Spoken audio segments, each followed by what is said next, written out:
everybody. I think we can go on the bus now. Would you mind going on the bus? Yeah, we've got a fairly tight schedule this morning, so the sooner we get started, the better. If you just... From the leafy affluence of West End Glasgow, the university's social work students are setting off on an expedition. They're going to explore the habitat of their future clients, the undergrowth of another world just across the high street. Good morning, ladies and gentlemen. My name is Andy Gibb, and I lecture in the Department of Geography in this university. We've been doing this trip for a series of years, for about 5 years now in total, because your tutors in the Diploma in Social Work course felt that since most of your casework and your client work would take place in Glasgow, it would be a good idea to go out and have a look at the environments in which your clients live.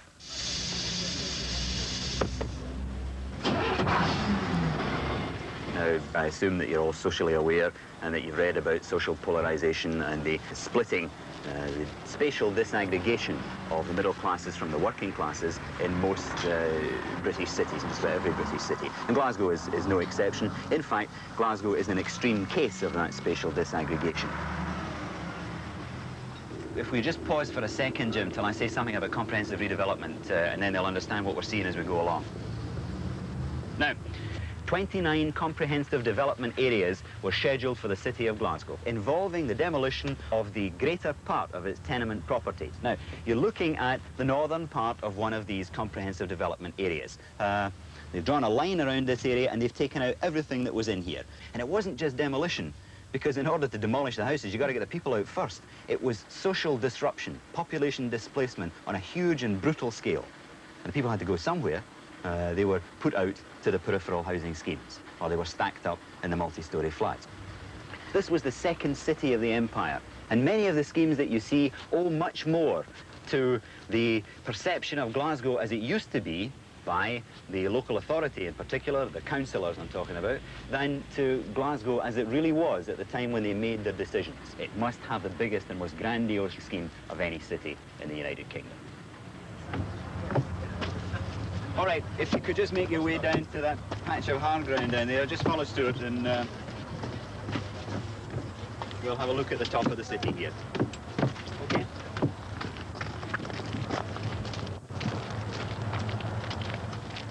If you look down to the south, you can see the main axis of High Street. That's the real social divide in the city, with the working classes to the east and the middle classes to the west. And therefore, many of the social aspects in which you are particularly interested are manifested most strongly in that eastern part of the city. So this kind of class division, which began so very long ago, the end of the 18th century and the beginning of the 19th century, still continues to a very great extent today.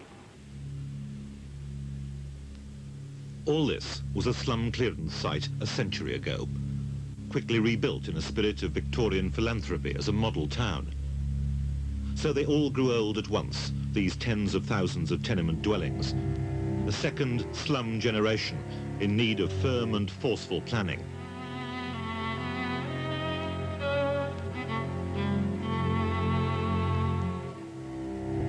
In the 1960s, as in the 1870s, the plans were imposed in the people's interest.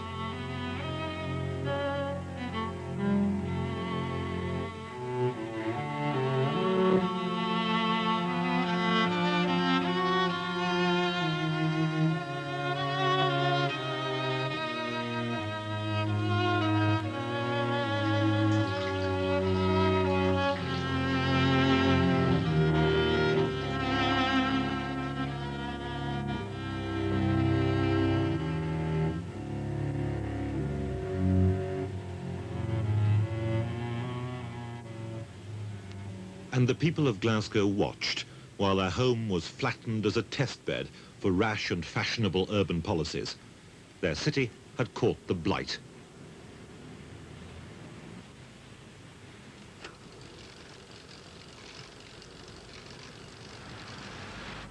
"20 years later, they're still trying to find a cure. Professor David Donison rides the urban renewal trail, checking on the effects of the £200 million they've spent in the last 5 years renovating the East End. In the best Glasgow tradition, it's the biggest, most comprehensive project of its kind in Britain. But at last, it's fashionable to show interest in what the people of the city think. What's been happening around here? Do you live you live here? I live too far away. You've seen a lot of changes. Big changes, but I mean, they're doing all this, spending a lot of cash. What are the main things that we need in? Oh, more work, right. There's not very much work, that's for sure. Do you have work yourself? No, I've been idle about 6 years. 6 years? Yeah. What kind of work would you be looking for? I'm a tool and ferry trade. I prefer maintenance engineering. Yeah. Well, the living accommodation is getting a lot better, you know. But the unemployment's a problem at the moment. Because my age has beaten me. I'm 62 years of age. It's the same in general all over, I would think, sir. I mean, it's all over Britain. It's one of these like the 1920s. Yeah. I was only a boy then, of course, but I can remember going to soup kitchens and that as a boy. But the big changes here. I know if the people were coming back from the grave, my mother and them all, they wouldn't know the place. That changed, you know. While you can understand that the old Glasgow had terrible problems to overcome, why was the remedy they chose so brutal? Why were the people uprooted? I think the massive problems that had to be tackled in neighborhoods like this led to the creation of a pretty Stalinist bunch of bureaucracies. Centralized, authoritarian. It was the only way of cutting through all the... There might be 100 people who owned property in a street like this. Owners, tenants, subtenants. To clear all that and acquire it and redevelop, you had to create these powerful bureaucracies, and Scotland is accustomed to authority, to power. You see how teachers deal with kids in the schools, how doctors talk to patients, how the traffic is managed by the road builders and the people who design the traffic lights here. They're accustomed to telling people what to do.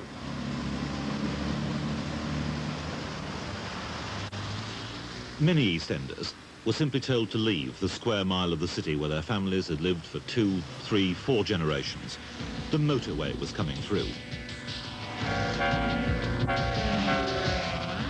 As the planners used to say, if you want to drain the swamp, you don't consult the frogs.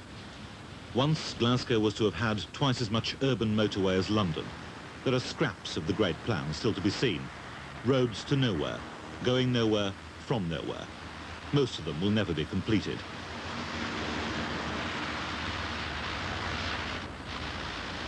But where they were drawn on the map, whole communities within their path, blighted for a quarter of a century.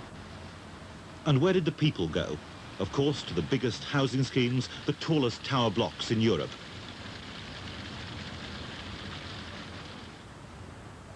Or they went to Hutch E, the pet name for the 750 flats of the Hutchison Town estate in the rebuilt Gorbals. 12 years ago, this was a revolutionary new approach to house building, tested in Algeria, but not unfortunately in the west of Scotland. A decade of damp and decay has driven out most of the tenants. Only a handful, like Bill Sharkey and Willie McLean, still live here. So when were these opened, these flats? 1972. 1972, Willie. With the Queen and the Duke of Edinburgh. So The Queen and the Duke? Yes, the Queen and the Duke. Big showpiece. Everybody here, big This one? crowds. That's the one there. That's the one the Queen opened. Royalty came here and opened them.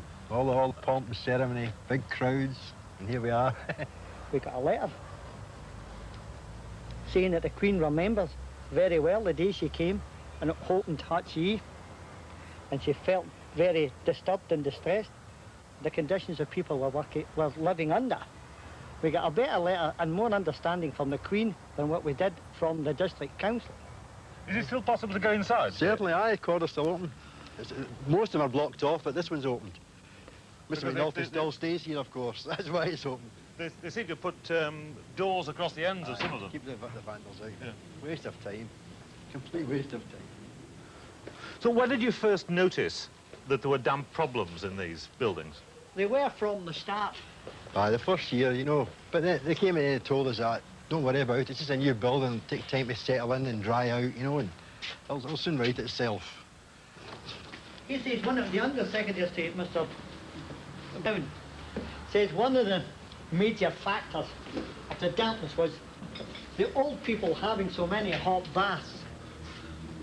Aye. That must have gone down really Oh, well. aye. Certainly It did. wasn't their fault, it was our fault. Breathed too much. That's a fact now, that you give off condensation when you breathe. So after these first couple of years were over and the dampness still hadn't gone away, did you start to spot other things going wrong with the buildings? I mean, did people see the signs of the dampness? Oh, aye, it starts to spread right through wallpaper. Comes right through wallpaper. Spreads further and further into the room. Carpets, dampness, beasties, your clothing is That's damp those smell. little white maggots. Aye, that's something, things like that. So people were having to throw their furniture out Dark with it? blue suits and like, it was on whitish way, you know, in the wardrobes. White fungus. You're moving all your furniture away from the walls and keeping them away on this side, everything stacked over on that side. But it took them years. Oh, it's condensation, all sorts of stuff. Leave your windows open, keep your heaters on and put your windows open. That's a good one. I'll take that.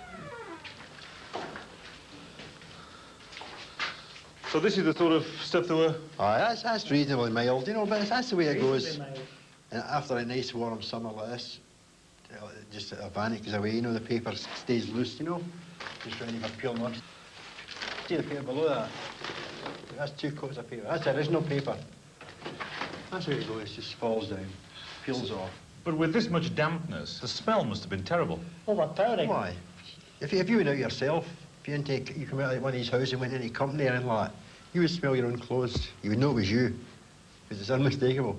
Or if you went away for a holiday and come back to your own house, you'd feel like... The strange thing was, when they always sent officials from the housing department, they always had a cold in their nose and couldn't smell. Because they couldn't smell anything, right? Not too bad. Heavy colds, no smell in the nose.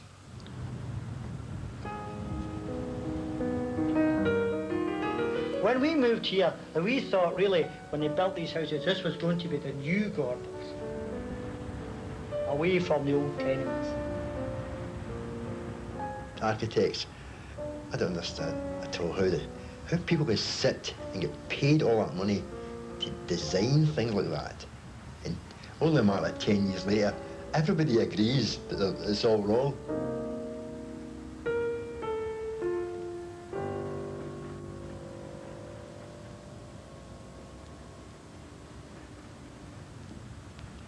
I hope this is pulled down in decent houses. Just go back to decent houses. Why can't they do like they're building the aeroplane or something like that? Build one and see if it works. Not just get the lot and say, right, we want to build 12 blocks and that's it, and 10 years later, here we are. I mean, we should know how to build a house by this time. And most people would move into a house, they think that's it, you know.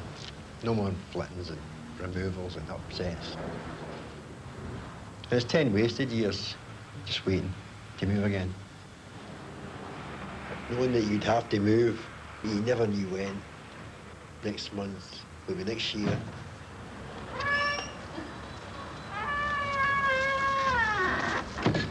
You feel you'd be sort of sad leaving the place, do you know? Be here for a while. It was quite nice at first, you know.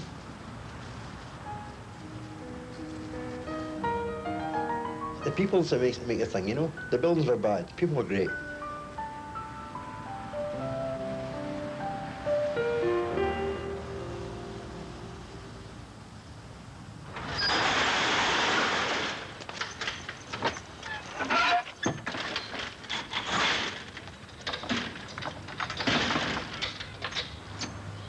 After 10 years of campaigning against the council, Bill Sharkey too is moving out to a house where he can take hot baths and breathe in cold weather without making the building rot. Not everyone is so lucky. There are no plans to move the 400 families that still live in the grey and miserable development next door, the towers of Queen Elizabeth Square. They were designed by Sir Basil Spence, a concrete superlative, the showpiece of Glasgow's comprehensive redevelopment. They're so well designed, so well appointed, they even have their own ground floor wind tunnel. Perhaps that's why Queen Elizabeth Square won an architectural award. More likely, as the head of Glasgow's housing department says, it merely shows the divide that's widened between architects, planners, and the people. David Donnison believes it's a symptom of a wider gap. In these old industrial cities, struck by depression. The difference in living standards, the difference in opportunities between rich and poor is greater than in the more prosperous cities of the south, and then they have been more sharply divided between East End and West End, between the city and the suburbs. The people who administer this city, the people who run this city, few of them come to the East End, ever. Many of them don't live in the city at all. They live out in the suburbs a long way away. It's not surprising if we have had some pretty inept policies that have paid scant attention to the needs and the feelings of the folk who live here. There are only 1/3 of the people here that were here 25 years ago. It's like the Blitz. I mean, you've moved out 2/3 of the people. And the people who've moved out are the families. It's the parents, it's the working age groups. These are the people we've lost. We've got masses of youngsters between 15 and 20. We've got masses of old people. And if you focus all that in one neighborhood, in a few streets, you're asking for trouble. You've created a kind of Siberia.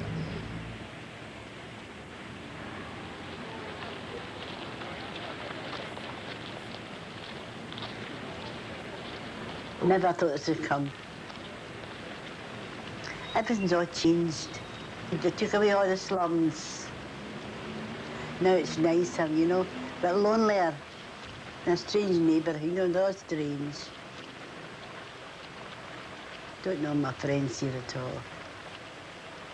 A rainy day, and a windy day, I'm a prisoner. How far away have you travelled from Bridgeton? Just to Dunoon in the convent in Lanark. When I quit the hospital, sent me to the convent in Lanark. That was to convalesce, was it? Build me up. That's the furthest away you've ever been? Furthest away. Never travelled. I was at noon one day and I was young. I made out with my mother. That was a while ago. Never travelled. So you've never been to England? Oh, never as far as that. What's it like, this area now, compared to the way it used to be? Used to be for cheery, very cheery. Where the work was working, you know, and where buildings are, different kind of people. They're all away. They're dead and some are away. But no many visitors. I see people going up to visits, you know, but I'm always myself here. Nobody really comes at night. I'm just left sitting or going a wee walk. I'll read a book or watch a good program or go to my bed. That's my life here, because I've nothing to look at. Therefore I look at all night. Nothing to look at.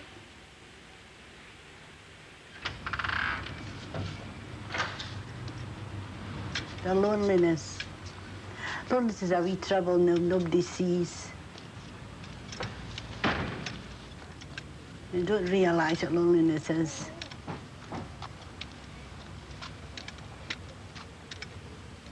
There'll be hundreds like me too. Lonely. Who would like a tin of granny soup? Connie Cullen is an ingredient in that other granny soup that's been created at the New East End. She's argued with the council. They say they've done what they can.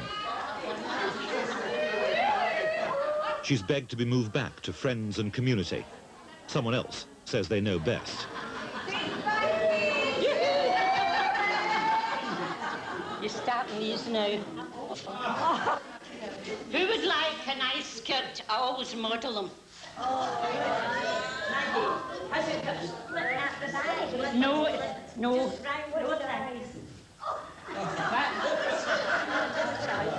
they weren't. It's quite new. It's never been worn. Do you know what's up with you? You're off fear the woman next to you knows you've bought second-hand clothes. It's just on cues of But when old people get together, the teacup conversation invariably turns to the real fear of the inner city. Young and old stranded together, unthinking, uneasy neighbours. There are too many old people in Bridgeton. Get shot. Will you all get shot? Because they're telling about you getting held up. There's no men in our houses. At 9:20 in the morning, after I came out of the post office, I went into Cochran's, I got £2.09 of messages. I stooped down to put my purse in my bag, and they flung the one at my back, flung me in my face. The purse flew out of my hand, and the one with the front in the front of me ran away with the lifted the purse. The two of them ran away. I ran after them, couldn't catch it. My face was all bleeding. Then I phoned the police and I got up the stairs. The policeman came 3 or 4 times on Friday, and he asked me, did I know the men? I didn't know who they were. So I says, no, I didn't know them. He said he was sorry, that's what I could do. It's terrible, right enough. Somebody came to my door at 3 o'clock in the morning and we get that all the time. Aye, well, that was on a Tuesday. And then on Friday again, it was 5:15 in the morning when they shut the door. Well, you're frightened, you can't open it. Oh, no, I didn't open it, no. Too frightened. We get that up in the flats all the time, with the police snifters. Oh, because we can't get peace for them. Give us a shot.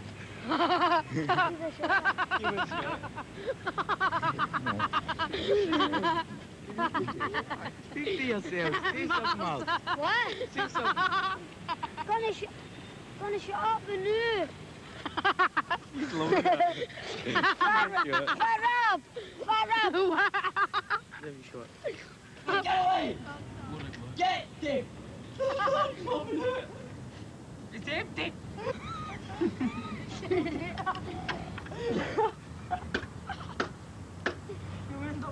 You got a wee knife. Some of your brothers are coming no. now. There's a lot of people that's scared for glow sniffers because they do that. And they're thinking that they're more violent. If you're walking along, that's a lot of rubbish. And there's people sniffing glue are going to jump out and attack you and hit you with bricks and all that.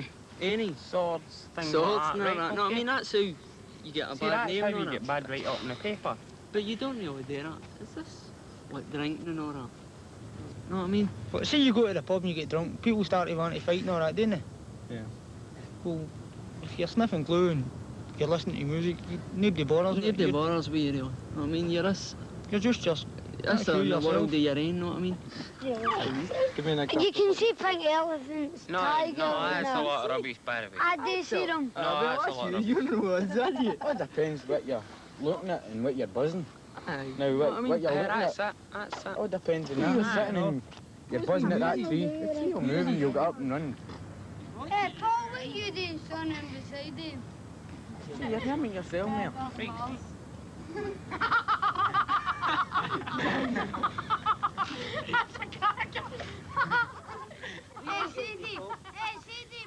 Just let yourself relax more and more, and you will see that in few minutes, as soon as the feeling of deep relaxation starts to get more and more deep, your eyelids will be sticking tighter and tighter, and your right hand will become lighter and lighter, more and more light.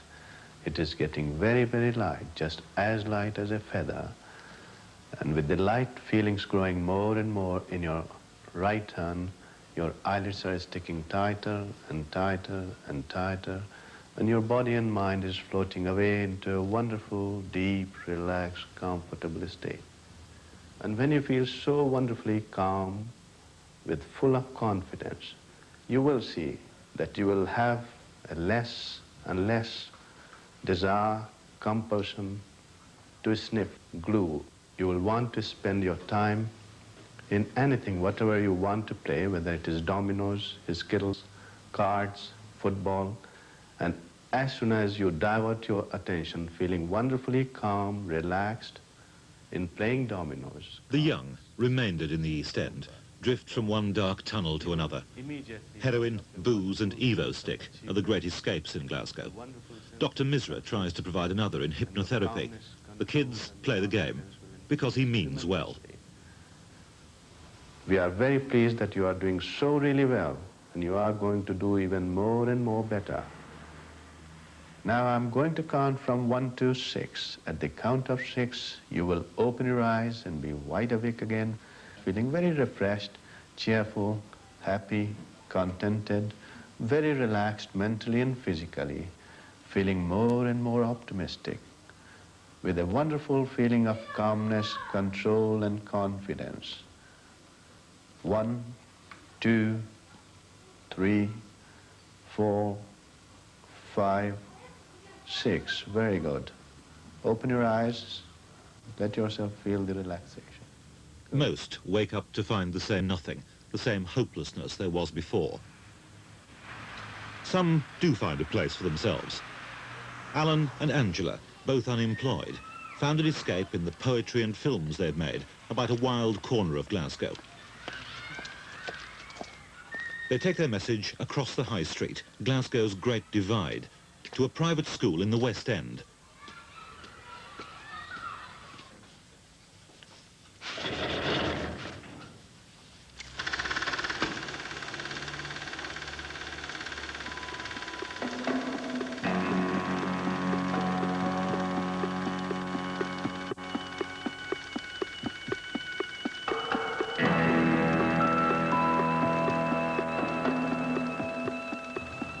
In our concrete jungle, in this world of trouble, where we think we're deceived, it's so hard to believe.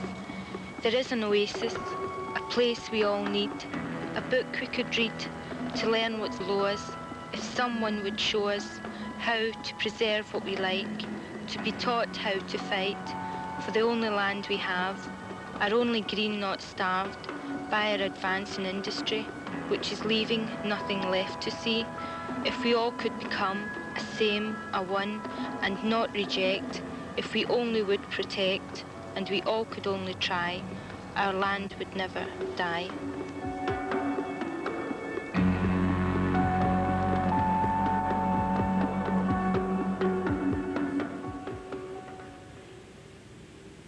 It's in the shadow of the tower blocks where they stay, the bend in the river that Alan and Angela have campaigned to save.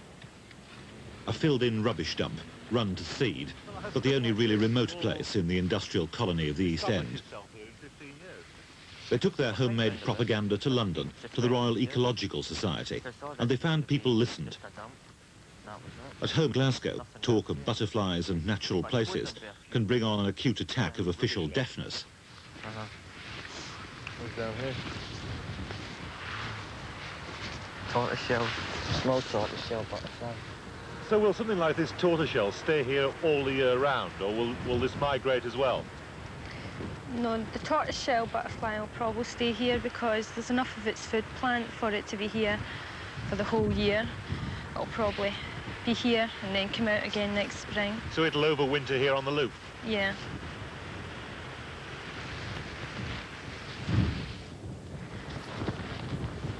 This is the giant hogweed.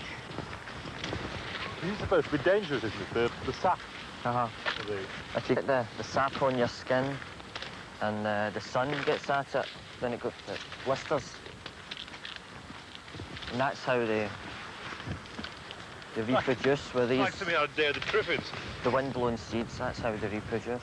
Lots of young people in this area, believe it or not, I'm sure would be quite willing even to volunteer to help to manage the place. But do you want to conserve it as part of a much bigger conservation area here?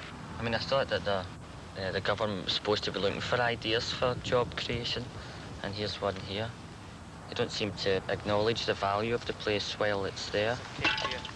What sort of response have you had from people like councillors and the local authority when you've suggested to them that they should keep this a green area in the middle of the city? I think they seem to have their own plans. I think they'll go ahead with their own plans no matter what we say anyway. And what will those plans be? What will happen to this place if they do go ahead with that plan? A motorway going across here, or an industrial estate. But they seem to have shelved the idea until 1985 or something like that. So they might come back to that idea again. What would you like to happen to this, ideally?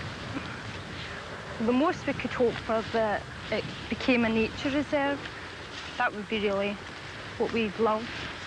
I mean, nature reserve in the middle of Glasgow is something for a start. But if we couldn't get anything like that, what we just keep hoping for just now is that as long as it doesn't get built on.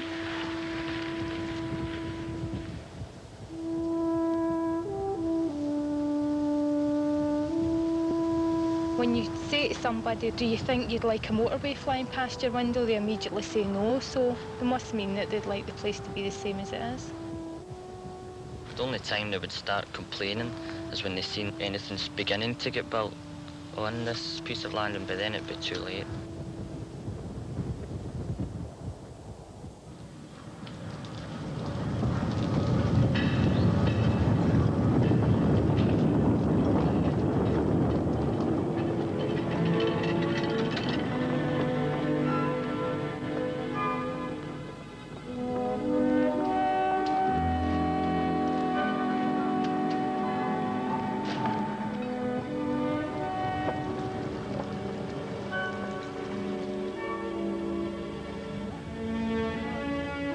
Perhaps it's already too late to save the guts and the spirit of the old working Glasgow. Perhaps a shrug and a sense of humour is their best prospect now. Can't bring us up, Bohook. Where's the hope yet, Joey? Nothing for nothing. No freebies. For the gallant man. Jesus Christ. Get on your belly, my boy.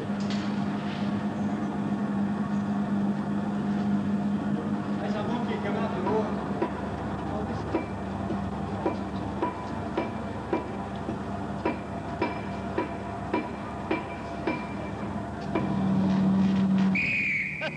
Let me take her to the river. No way. No way. Maybe no. Put her in Grimes's pine. Every time you leave here, you get shipwrecked in Dumbarton. 3 times. I've been aground. 3 bloody times you took a boat to the river, and 3 times you get shipwrecked in Dumbarton. Imagine getting shipwrecked in Dumbarton, for God's sake. It's always dark. It's only made bowling. It's an engine problem. Jimmy Grimes has found one way of winning the battle between us and them. I can't help that. Grimes, the poor pirate with a decrepit fourth-hand sailing boat. He's turned his back on them, doesn't work, doesn't claim benefit, doesn't appear on any official list. Jimmy Grimes saw his Glasgow going under. He realised that the blight that's wiped out the tenement communities and silted the river is ever so slowly infecting the people of the East End. A people that once had natural resistance. The Clyde's finished now. I mean, when I sailed out to Clyde, it was packed with ships. Now, the place where I first sailed out to is now a car park. They filled it in.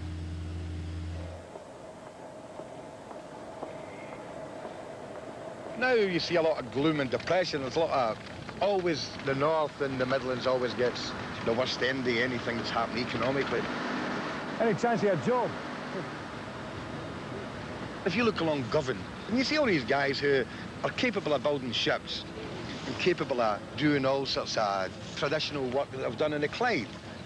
But like I say up here with Suffolk, there's too many people unemployed. Now that if you don't have a job, it seems to be a stigma. It doesn't bother me, it never has. Right, I'll see you later on, Harry. Jim. Cheerio.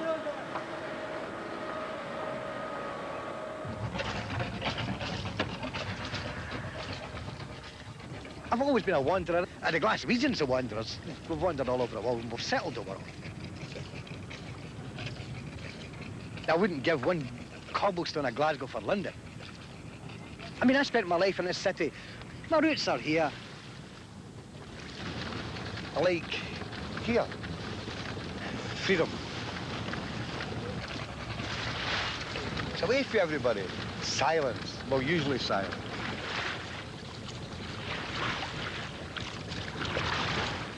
You decide everything yourself. If I want to go back, I go back. If I want to go in there, I go in there. If I want to go over there, I go over there.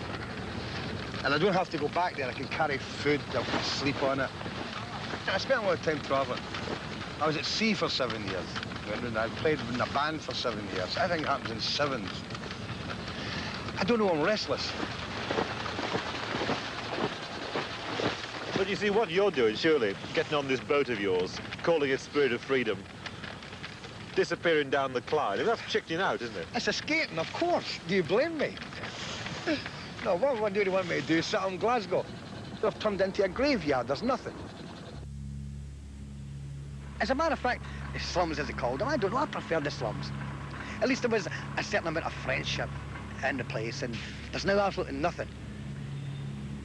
They build flats and they're rotten, they're damp, and they move people out. But people can only be pushed back so far. At some point they must react.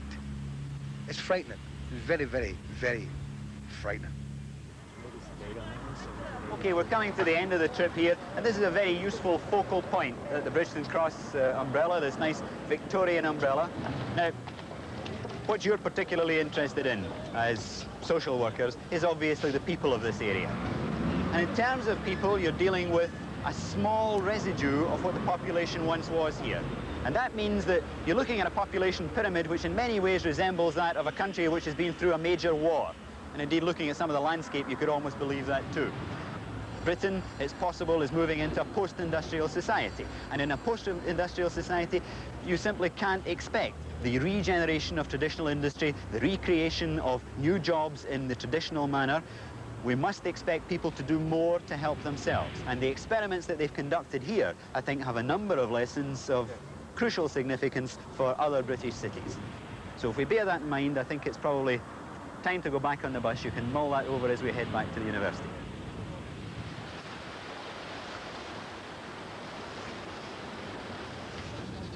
I don't know. The sea doesn't frighten me. People will frighten me. Every second person I meet's a social worker. Anybody in this country can come into the city, 150, 200 quid a week, go up there, there's a car, go up there and talk to them people, try and calm them down. Glasgow's always suffered. They're always been the underdogs. Maybe if they're a wee bit harder, a wee bit more arrogant, they would have got further. Once I lived the life of a millionaire. Spent all my money and I just didn't care. Count all my friends out for a mighty good time. Bought them all high-priced liquor, champagne and wine. Then I began to fall so low. Ain't got no money and I ain't got no place to go. Pump bust. What's the matter? Pump bust. The nose pump bust. You mean we're sinking? No, exactly. We've got a bucket. You're going to see a bucket job in a minute. If ever I get my hands on a dollar again, I'm gonna hold on to it. It's my only friend.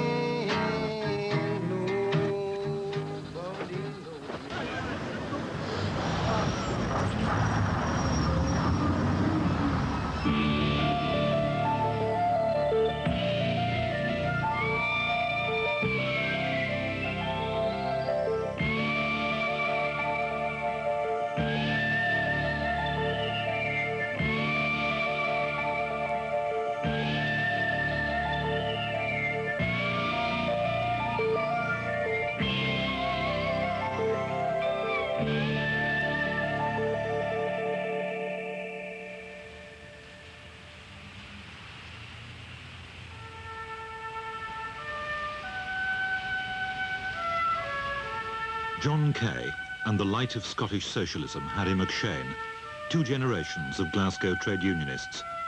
At a broken cemetery in the East End, they remember the men who led the uprising of the Carlton Weavers in 1787, the city's first working-class martyrs. These men were shot after having marched from Carlton up to the Mullen-Downer Bridge.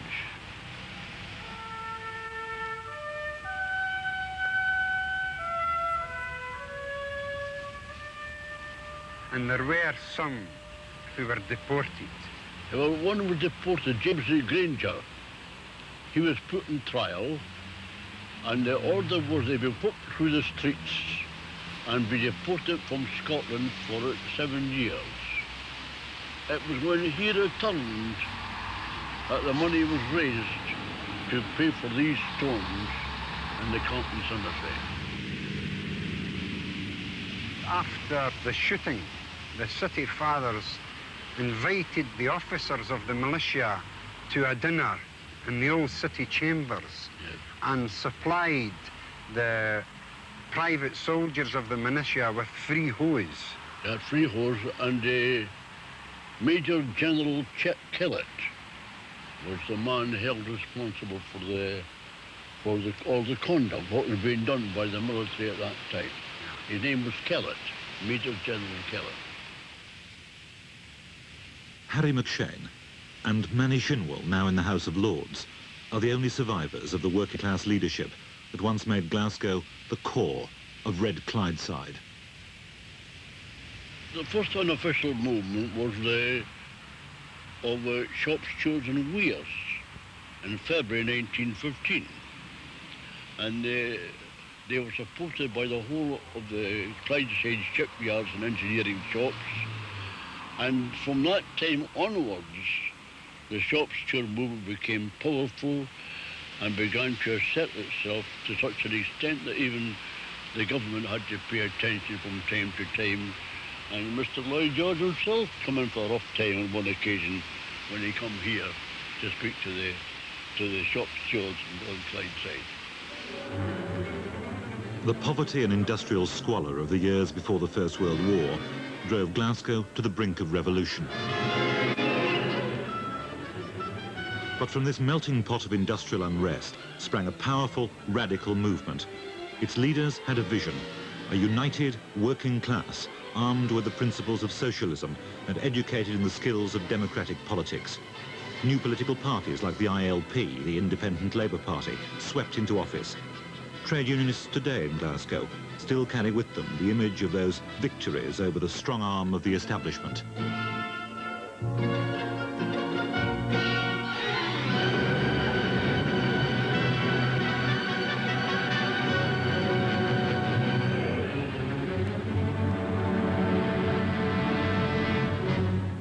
It's been the political backbone of East End shop stewards like John Kay. Well, the umbrella this is the focal point of Bridgeton. This was the heart that made Bridgeton a political entity. This is reputed to have been given to the citizens of Bridgeton by Rutherglen industrialists. I donated this here for some memorial to himself, but it's well known and believed that it was the only shelter he ever gave to workers. Within a stone's throw of this well-known monument, in London Road there, you had the Cooperative Party, you had the Conservative Party. In Dalmarnock Road, you had the Bridgeton branch of the Communist Party of Great Britain. Further down to the right, you had the Labour Party halls. If you go in the other direction, you had the very large halls of the Independent Labour Party. Further down, you had a little section called the Anarcho-Syndicalist movement. These places had their youth groupings. The Young Communist League, the Young Conservatives, the Labour League of Youth. But they weren't just political meeting places. Oh, no, no. For by the political education of a very revolutionary nature, they also consisted of the social side, where they had weddings, funerals, socials. So it was politics in practice, comradeship in practice. Over the years, blood-red Clydeside faded. What remains is the pallor of token demonstrations against government policy. You carry the banner. To work for a living, to stand up and be counted as a person that works for his living and doesn't live off of some social security handouts. People want that. Men must have pride in their manhood. I will vote for their support when it comes to the real crunch to the steel workers. Thank you. Sometimes people feel good comes from sacrifice, but that's been going on for quite a time, and the suffering is worse, particularly in Scotland.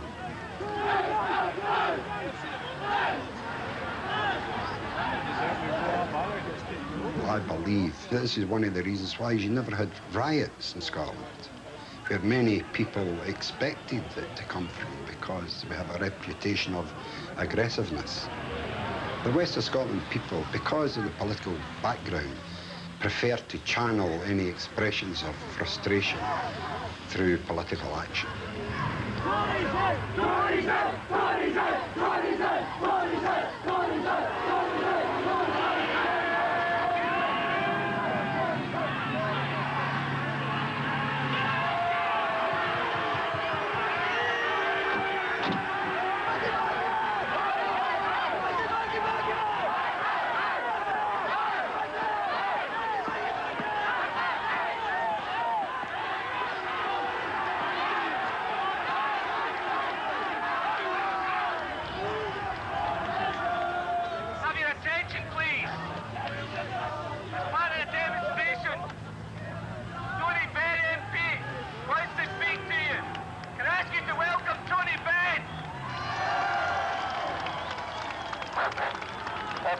Sisters, I've come up to give support to all those who are facing ruin as a result of the policy of the present government. Now, Scotland and the Scottish Labour movement have given leadership to the people of this country over many, many years. It was the ILP first founded in Scotland, and Keir Hardie and the Clyde Siders who put a lot of fight and leadership into the labour movement in our country as a whole. And what I've come to say today is that we need those same qualities of leadership and solidarity that built the labour movement and gave us full employment. Building ships in Clyde Side 200 years ago when the French were farmers. Were brewing beer, and the Americans were cowboys, and some of them still are. Tony Benn and Glasgow's city fathers at least have in common a certain pride in past achievements.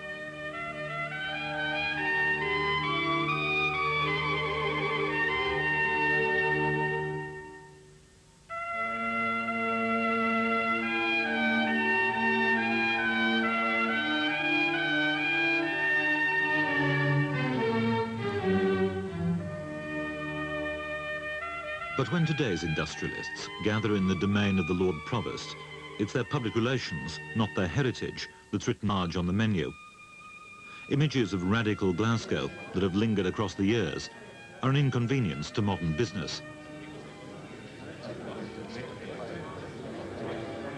We suffer from the fact that people still see the image of Glasgow in the 30s, and the reality's changed. I mean, the substance of Glasgow is quite different. The foreigners who are amazed at our art galleries and transport museums, etc.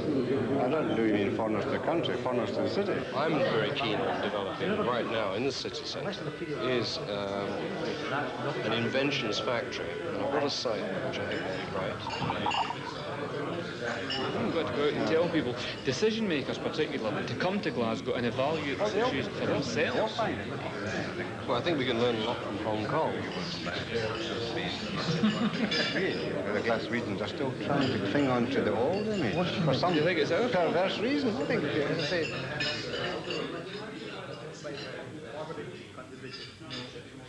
I must say that having moved into Glasgow a year ago, I'm 100% delighted with everything.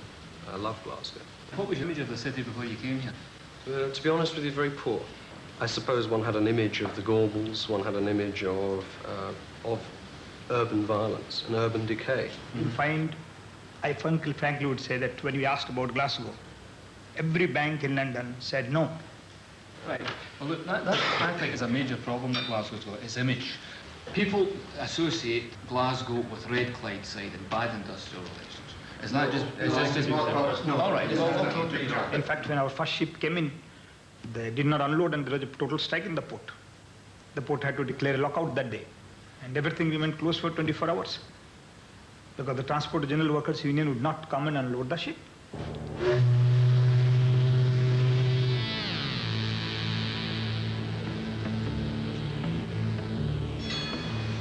The business of the river, where Red Clydeside raised a final fist.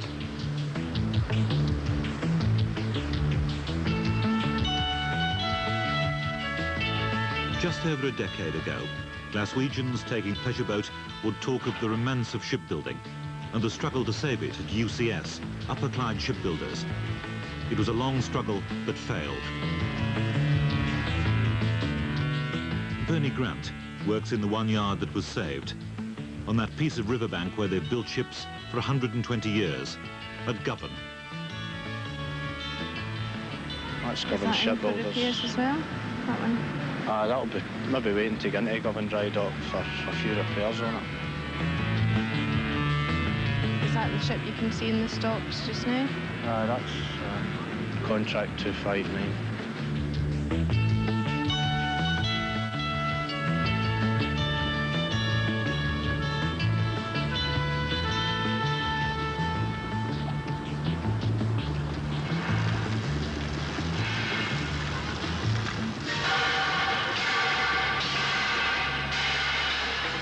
You should come in here at 8 o'clock on a Monday morning after you've had a few pints on Sunday night when it's pouring the rain.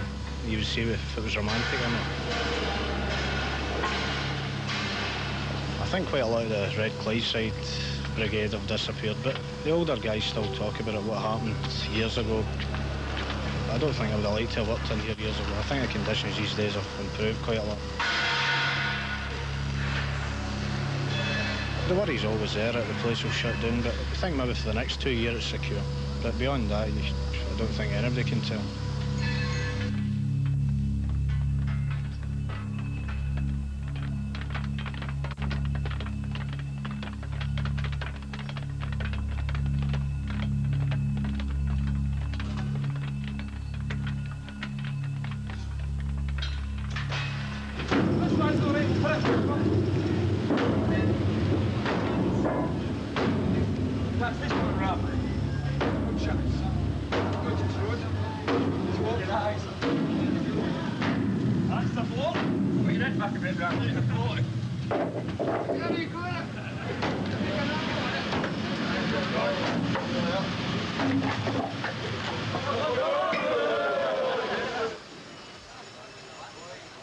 This Clydeside yard is succeeding against the odds, as contract 259, now El Conqueror, goes down into the river. There'll still be 2 years of work on the order books at Govan.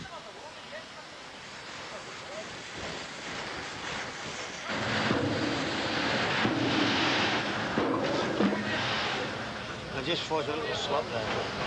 It's a trigger at the after end, the forward end that sets it off. It sets it off.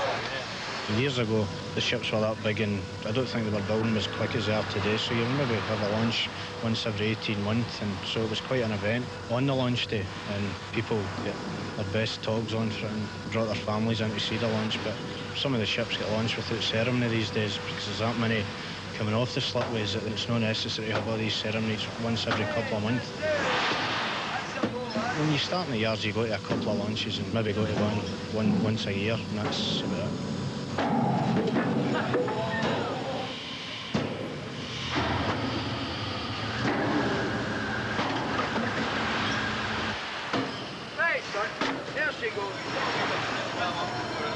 It's just like a production line in here. There's units coming out the shed, onto the slipways and into the river, and that's it. What's the triggers of it? Yeah, so small things like that. Great time to see the launch, yeah. That'll keep us in another job for a few months.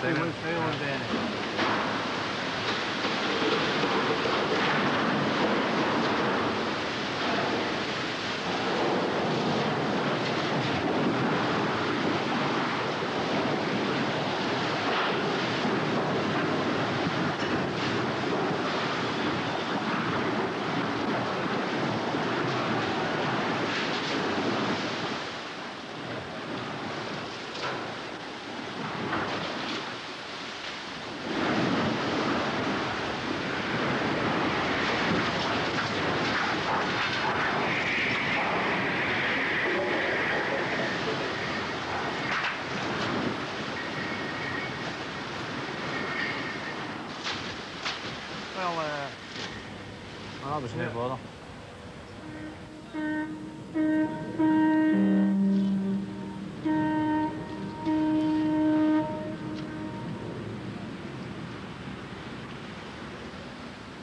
But the price of keeping the privilege of launch days on the Clyde has been enormous.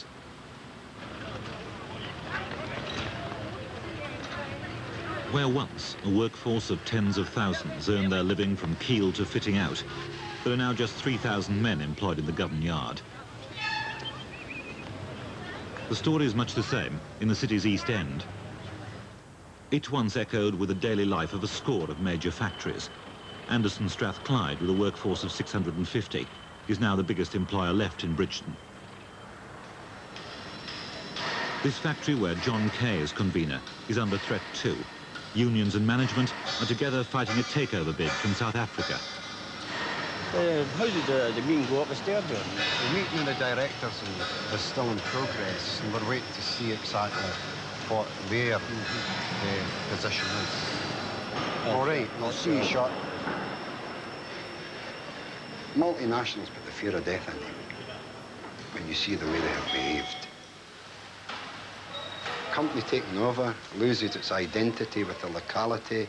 Decisions are made well outside Scotland. Then you see the demise. And that's what's happened to all the industry in the Bridgeton area. 20 years ago, within striking distance of our factory, you could contact 22 conveners. You had weaving, leather curing, tanning, tailoring, and heavy concentration of engineering.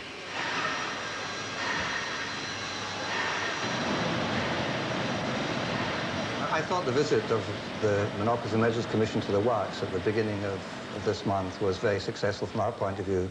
I thought they were impressed with the quality of our people, and I certainly think they were impressed with the quality of our machines. The arguments of Monty Finiston's board and John Kay's union did impress the Commission, but not the government. Suddenly, the fate of this factory in Glasgow's East End was on the front pages. The Department of Trade ignored the advice of their own Monopolies Commission and said the takeover should go ahead. Hopes here had been raised for a while, then dashed. The management and unions were to fight on, but with the government now against them, they feared that they were that much closer to having their independence and success as mining engineers destroyed. Trade unionists here have seen the steady slide closure happen too many times before, when the control and decisions were taken away from Glasgow.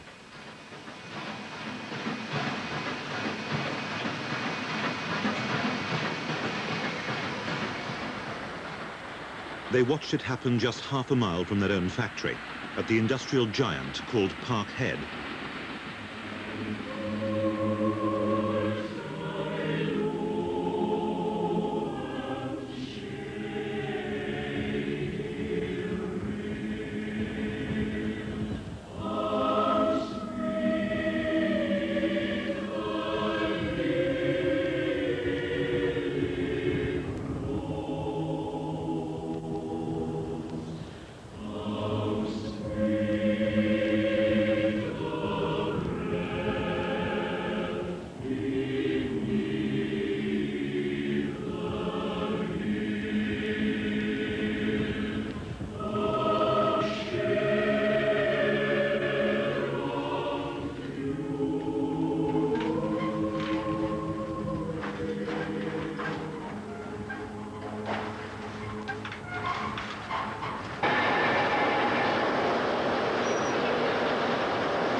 The Parkhead Forge of William Beardmore was once Britain's forge of empire.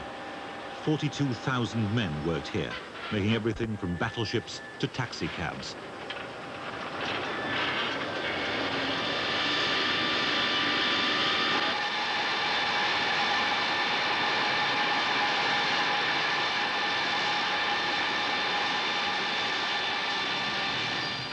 In August last year, just 340 jobs remained, and they were under threat. There was a plan to close Parkhead as part of a deal with the British Steel Corporation to save its Sheffield parent company. Another generation of Glasgow trade unionists then found themselves fighting for the livelihood of the East End. Among them, convener Joe Kearney. I think if you went out to the street and stopped 10 people out in that street, the first 10 people you met They would either had a brother or a cousin or a mother or a father or something that worked within these walls. How many of your family are associated with Parkhead Forge now? Well, they're my father, my brother, an uncle, cousin, brother-in-law and myself within the works at the moment. There was men in here maybe the best part of 50 years. Now, I was only a young fella when I started in here. But I can always mind it. Well, when I was in here, it's a lot of hard work. The furnace was a lot of hard work. You're cutting all day, sweat's pouring at you 8 hours a day. Now, I can always mind an old chap saying to me, talking about, you love the work. That was all he spoke about, was the work, Parkhead Forge. Well, at that time, there was quite a lot of chaps would chuck this job and come back. And then chuck it again and then come back. And this old chap used to say to them, he used to go to the gaffer and used to say to the gaffer, don't let them back, shoot them, because they're only making a mug of this for them. That's true. Is that right, Jimmy? Aye. Shoot them, don't let them back in this for them. And he thought the world of this factory. In the Parkhead Employment Exchange, there are about 15,000 people registered at the moment, with 138 jobs available, which puts the ratio of roughly 100 to 1. So that's your chances.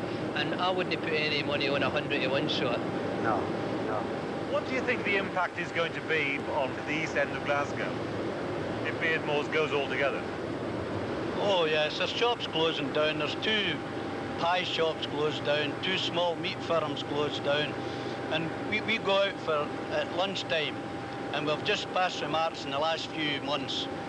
Every day seems like a Sunday, except the day it is for signing on the dole. It's like Hampden Park coming out. And outside of that, you think every day was a Sunday. Nobody in Parkhead, and that was very unusual. In older, prouder days, there was a confidence in Glasgow's working family, the confident temper of steel itself. But the old certainties wasted, as first one factory, then another closed. Obsolete, overtaken by new technology, out of place and out of time. Of all the symbols of failure, the most potent is the industrial skeleton of Parkhead.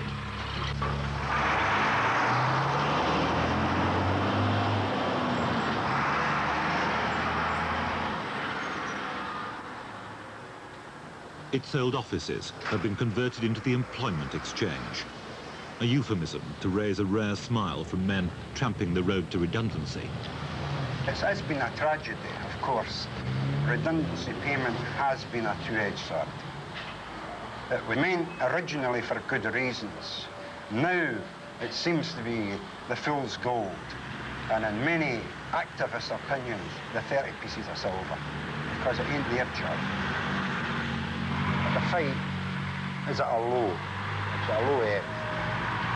Certainly, we'll never be able to draw in the battalions, the organised trade unionists within this area, with the shop committee, their trade union organisation, their branch in the area. That in many ways has disappeared. One of the obvious reasons is the social structure of Old Bridgeton has disappeared completely. And to build that social structure, it takes time, which the Old Brighton had plenty of. People have been dispersed to all the different areas. It'll take time to build up the social structure.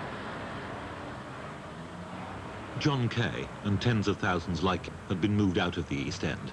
Some happily turned their backs on the slums. Others had to be forced to leave.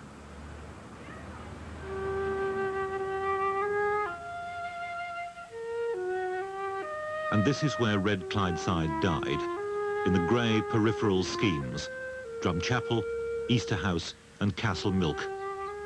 The middle class prefer their schemes to be called estates, but if you're a council dweller, it's a scheme.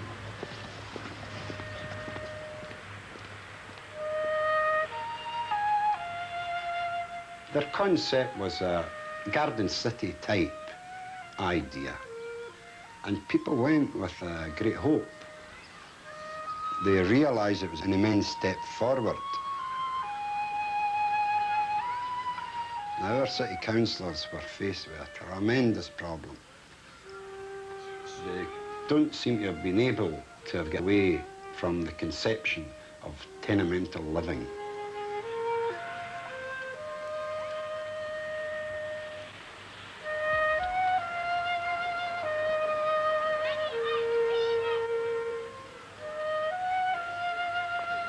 They found of approximately 50,000 of a population in Castlemilk. Now that's an equivalent to Greenock, Perth, Stirling.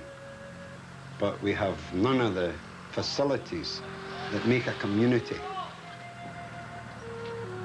As long as it is classed as a dormitory town, then it is exactly what the word describes, a place for sleeping in.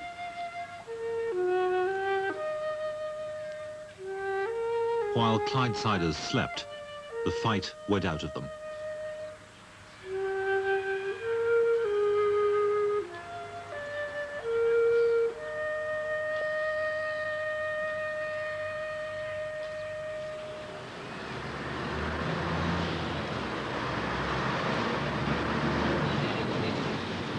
In September, the union men from Beardmores of Parkhead tried one last time to save their factory. Around Savile Street, please.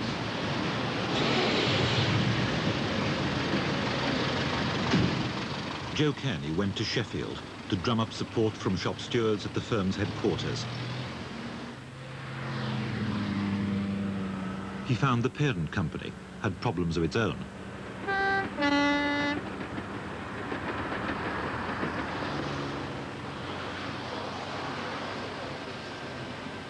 He found in this other socialist city a similar stench of neglect and decay. What about the situation in Beardmores? Surely they're not going to leave it to the lads down here to put up a fight. They've got to take a decision themselves. The position is they've announced a total closure of Beardmores, which, through thick and thin, has somehow always managed to scrape through in some capacity. And what we'll be asking the Minister is keep that presence there. Maybe be on short-time working. We realise we'll be taking a cut in our standard of living, but still, at the end of the day, when an upturn comes, and we've got to talk about when an upturn comes, not if it comes. Well, you know, the guesswork of when an upturn comes and when it don't come, we've been doing that now since 1970s, haven't we, during that particular period of time. What I see here is a glimmer of hope, just a door lying ajar, and we've got to go and see what's on the other end of that. I hope to God that they take up the cudgel and fight for the jobs. Probably the Parkhead workforce have been preconditioned into this day coming because it has been a struggle since 1975. I think you accept that. How many did Beardmores employ originally? 40, 46,000? 42 bloody thousand people. And here we are, struggling to employ 400. Yeah. God, where are we going?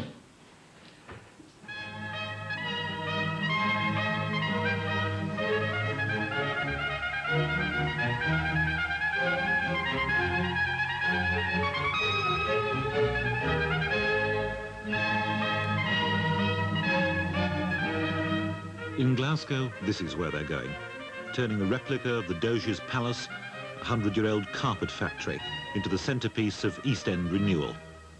A business complex, the hope for the future of the Scottish Development Agency. I'm delighted to have a lecture. The Minister for Industry and Education to be here today for the formal opening of the new Templeton Business Centre. It's a complex which provides a range of accommodation designed and managed to meet the particular needs of small businesses, workshops, offices and studio space. This first phase provides 60,000 square feet, and we hope that 200 jobs will be provided. This new imaginative use of an old, attractive building is another important step in the drive to revitalise the East End of Glasgow. All the new industries which come into Scotland are very welcome, but we in the agency recognise very clearly how important our old established industries are in maintaining existing levels of employment. In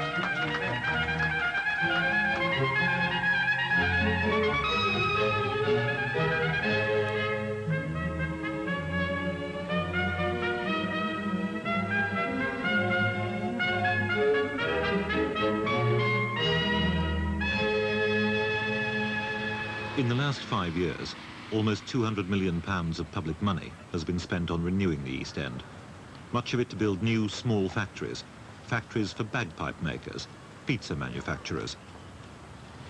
But in terms of rebuilding the working life of Glasgow, small is insignificant. Officially, the new factories and repainted small businesses have preserved or created just 2,500 jobs in 5 years. Today, the East End of Glasgow probably has the most attractive scrapyards in Europe, tarted up in environmental schemes of great splendour.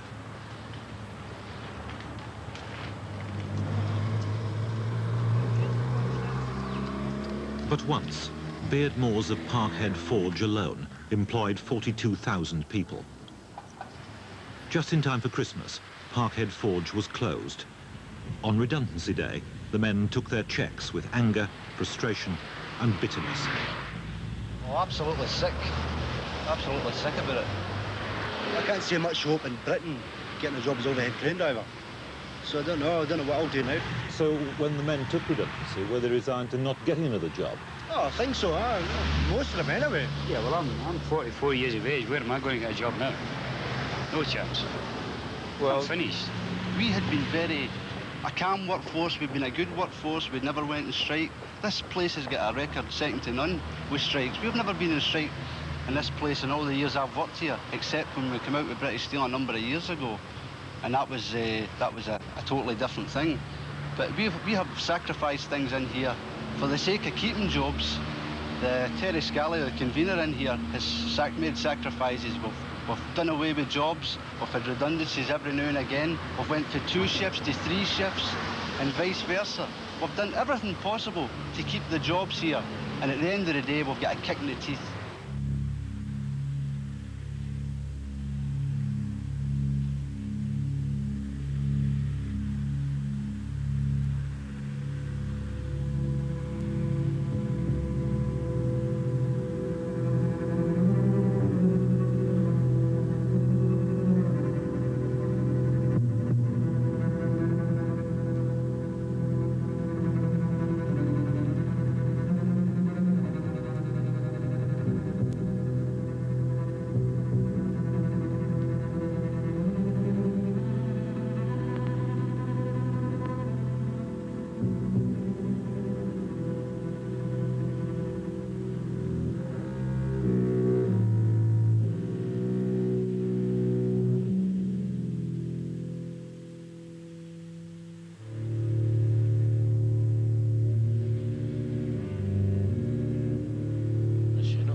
Even coming in the place, that's what I was remarking to Terry there, that, well, 140 odd years this place is in operation, and it's sad to think that it's empty now. You know what I mean? Even the quicker we go to the better, because it just totally depresses you, you know what I mean? There's people left here in this department a fortnight ago, and it was like a dynasty.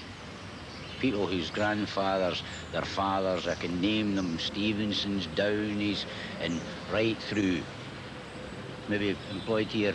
If the place is up 140 odd years, their grandfather was the original because they stayed in the East End of Glasgow. Eh? And the effect that it's going to have in this area outside, it'll take years and years and years for something to come in and replace the effect that this place had outside. But also, I mean, the men here, they're not walking out with their £18,000 and their £20,000. So it's not a question of the men taking the money and running. It's just that the men have recognised that they just had nothing else for it but take it. And if you were to go around the workforce and say, look, do you think you sold your job? They'd say, well, there's the money, can you get me a job? And I'll buy one. Because almost to a man in here, the men wanted to work in the company. It was a company that didn't want them. The inheritors of Red Clydeside, the last of Parkhead's strain of working men, could do nothing but stand by while the best of their machines was packed up to be sent to Sheffield.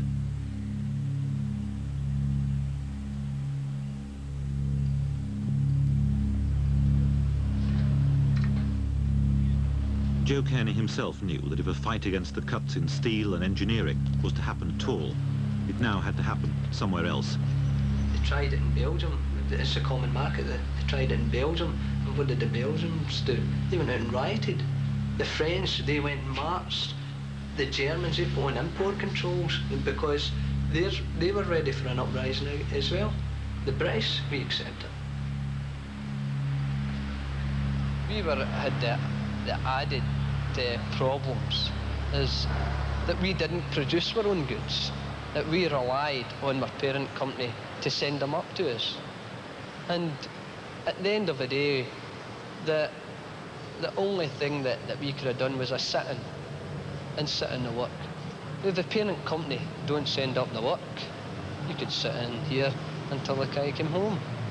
It wouldn't have made one little bit of difference because the work would have still been getting produced in Sheffield. And this had just been the climax. This was it, the closure of Parkhead Forge. Have you given up all hope now of saving Parkhead? Well, this was once the press shop. The men are no longer here. I can't see at this late stage the company sending for them. It's the finish? It appears to be, yeah.